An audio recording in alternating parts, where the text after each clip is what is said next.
Welcome to the highlight video of Game 6 of the World Chess Championship 2018. So in this video I just show you the highlights of the game, which is already a good sign, right? Because in the last few games we didn't have highlight videos. That means, well, there were highlights in this game. If you would like to see the full analysis, please click on the link in the description there, analyze the full game. Here I just show you some of the key moments from this game. Carlsen with white, Caruana with black, and for the third time in a row with the white pieces, Carlsen chose a different first move. Today was 1e4, and in fact already the opening is somewhat of a highlight. So let's check it out. It's the Petrov, and Carlsen plays this unusual move for knight to d3. Now even rarer move, knight to f4, and Caruana is well prepared, plays knight c6, and look at this interesting position we have after 7 moves. There are a lot of knights in the center, both queens are attacked, and it all works out here. Both players were prepared, and here Carlsen took on e7. Just want to show you one cute little line here. Queen c4 wouldn't be a good idea. It would be winning if not for knight to c3 check, and after knight takes e7 there is a checkmate of the two knights. That is very cute, but did not happen. Carlsen took on e7, black took on e2, the knights retreat, and it seems to be all about the knights. White is not playing any other moves, and black neither. And now at least it's getting a little bit calmer again, and in this position we have a symmetrical structure, of course, as so often in the Petrov, and black is doing okay. So let's move forward a bit and check out this position. We see it is still very symmetrical. Black has played sensible moves, and so has white. And in this position, black played a strong move, c5 by Caruana, to open up the position here a bit in the center and create a target on d4. In general, white would like to take on c5 to play against the isolated pawn, but black will play d4 next move, get rid of the isolated pawn, and he's fine. So c5, good move by Caruana.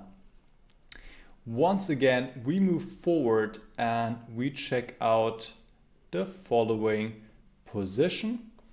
Right here, we see there were some trades on the d file, trades of the rooks. All rooks have come off, and black has actually taken the initiative. He's pressing a bit, even though it's equal material, symmetrical structure. Black has a strong knight on c3, which defends the pawn, attacks this pawn on a2, and white has to be a bit accurate not to be worse. Here Carlsen makes not the best move. He plays bishop c2 instead. The bishop should stay on this diagonal, because if white moves the bishop and white goes f4, the bishop is just better placed. In fact, after a few moves, Carlsen moves back the bishop anyway. So let's see what happens here after bishop c2.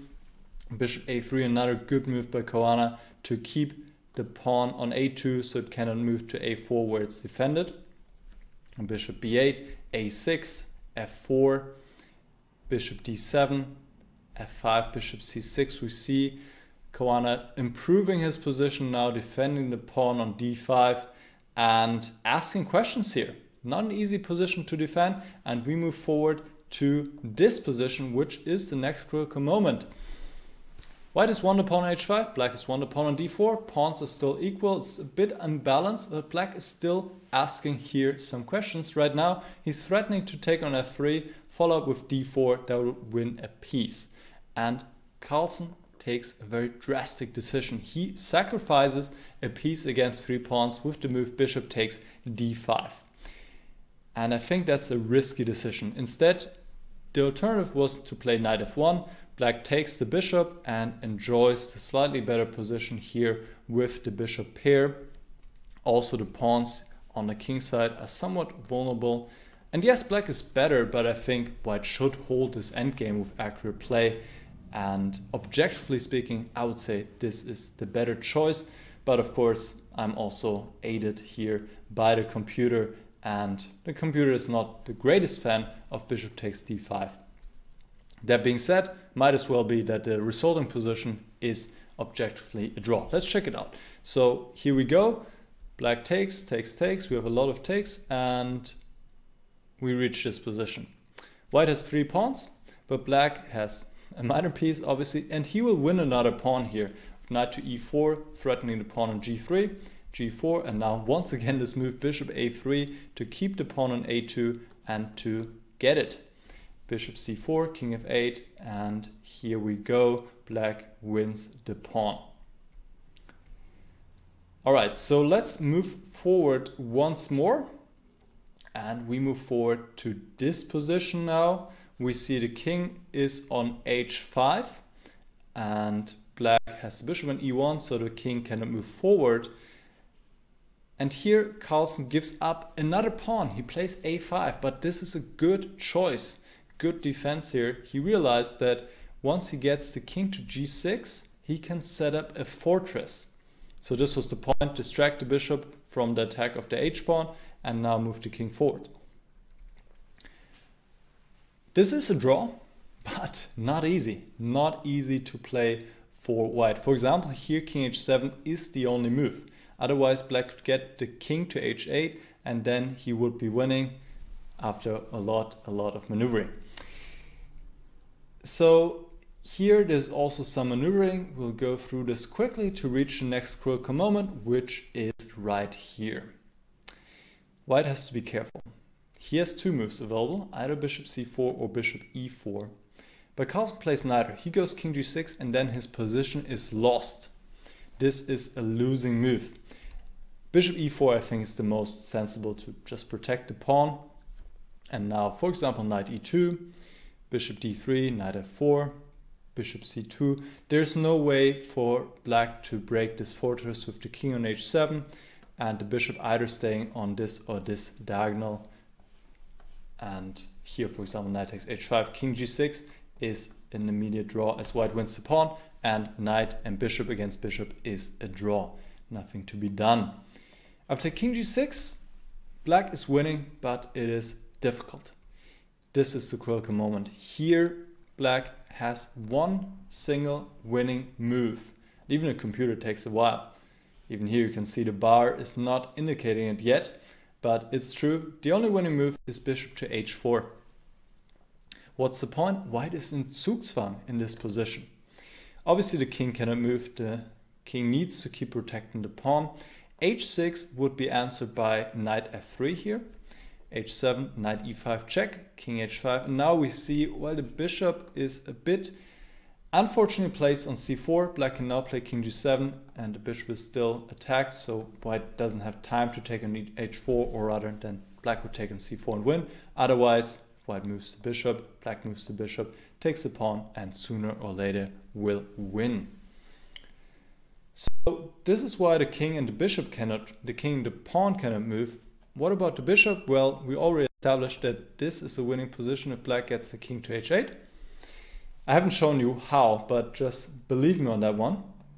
And if white keeps the bishop here on d5 to keep control of g8, then black can play knight to e2, king h7, and bishop g5 here, and the knight can either go to f4 or g3, and black's also winning here. For example, if h6, then knight f4, and the knight is maneuvered to better squares, and now knight e3. Knight g4 is coming, the pawn is attacked, and if king g6, then this works out perfectly for black. One check. King has to go back, and once again we reach this perfect setup. Black wins the pawn and wins the game. Another line would be in this position bishop f3, but now the bishop here is already in a Zugzwang. Obviously the bishop has to keep defending the pawns, and black wins sooner or later. Some maneuvering is done, and then it is all over. Here white would need to give up the pawn. If he doesn't, then he is being checkmated. Bishop e2, knight g5, and checkmate. There are a lot more lines, I'm sure, that I could show you, but long story short, bishop h4 was the winning move. After knight f3, the position is a draw once again. And we can play through the moves pretty quickly here. What happened? Caruana maneuvered some more, but could not find a way. He brought the king forward, but this does not help. And in the end here, it was a draw. Black gives up the bishop, and then we have this position on the board where white just needs to give up the bishop for the pawn, and there's not enough material left. So, wow, what a game. Dramatic game, and you would not have expected it from the opening. In the end, Caruana played magnificent, outplayed the world champion here in a symmetrical Petrov position. Who would have thought? Had the winning chance, was just this one moment, bishop h4, very tough to spot, incredibly difficult endgame, study-like at times, and he missed it. On the other hand, also good defense by Carlsen. One has to give him credit as well. He went for this endgame, being confident that he could hold it, and in the end, he got the job done. If you would like to see the full analysis of the game, click on the link in the description, and then I'll see you again soon. Next game will be on Sunday, game number 7. Then once again, Carlsen with the white pieces. If you would like to be notified for my future analysis videos or highlights videos like this one, then please subscribe to the channel, and I wish you a very nice weekend. See you soon. Bye bye.